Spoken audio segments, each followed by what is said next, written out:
Hey everyone, good morning. It's your March monthly nerd news. You guys know every single month I try to give you an update about what's going on with the market, where rates are, where they're headed. On my website, which this may be where you're seeing this video, every week I post an updated weekly interest rate report that comes straight from the chief economist of Freddie Mac. So I try to do these videos once a month. You're welcome to reach out to me, but I want to share with you guys what's going on with the market and kind of why. Thankfully, we've got some good news here. So if this is the first time you're tuning in, this may look like a hot mess, but this is how a mortgage professional monitors interest rates. So what you're looking at is the bond market. Interest rates, fixed mortgage rates fluctuate with the bond market. So when the price of a bond is high, interest rates are low and vice versa. So if we monitor the bond market, we know that interest rates are basically doing the opposite. And so what you're looking at on my screen here is the bonds. On this column over here is the price of the bond. So you're looking at 101.8, 101.9, 102. And then here on the bottom are the dates. This goes back to February 13th. I can expand this out 3 months.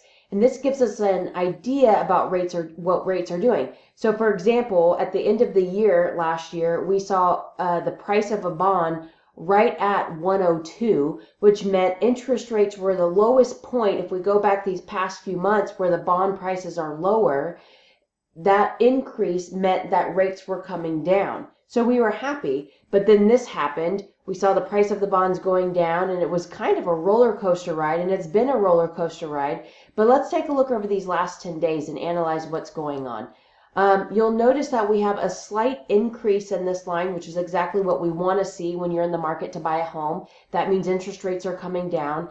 Towards the end of February, the bond prices ended up just below here at 101.98, but we've been on this upward climb here. So my advice right now to clients that go under contract is we're cautiously floating the interest rates right now because we're going to monitor this. If the treasuries break through the floor, we could see this line go even higher, and bonds, the interest rates could go down even further.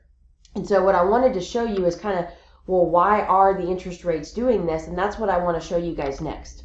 One of the reports that we look at as a mortgage professional is the jobs report. And what you're looking at on my screen is the jobs report for February. And you'll notice here that the total jobs created in February was only 20,000. This is well below what we were expecting. We were expecting about 180,000. So when we miss that mark, that's what causes the bonds to go up a little bit and essentially interest rates go down. In a nutshell, I tell people when there's bad economic news, it's usually good for rates because rates go down. Not that we want our economy to do bad, but you kind of do when you're shopping for rates.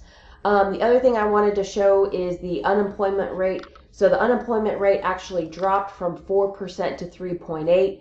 And the average hourly earnings is another thing that we analyze. That rose from a 3.2% to a 3.4.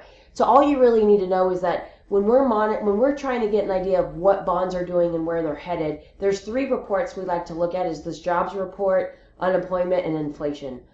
Those are the jobs that we like to look at. And the last thing I would leave you with is I met with a client yesterday, and it was interesting. They were first-time home buyers. They were really trying to save for a down payment, and they thought to themselves, you know what, we're going to wait a year and save our money so that we can buy a year from now. And I said, okay, no problem.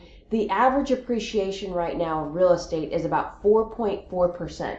So they were looking at a purchase price of about $250,000. And I said, this time next year, if the annual rates of appreciation stay the same at 4.4, that $250,000 home is now going to increase $6,000.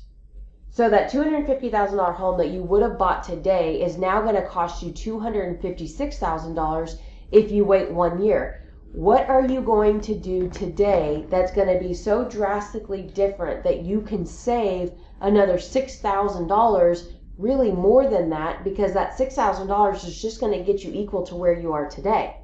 And by the way, every $5,000 increase to the purchase price is about a $25 a month change in payment on a 30-year term.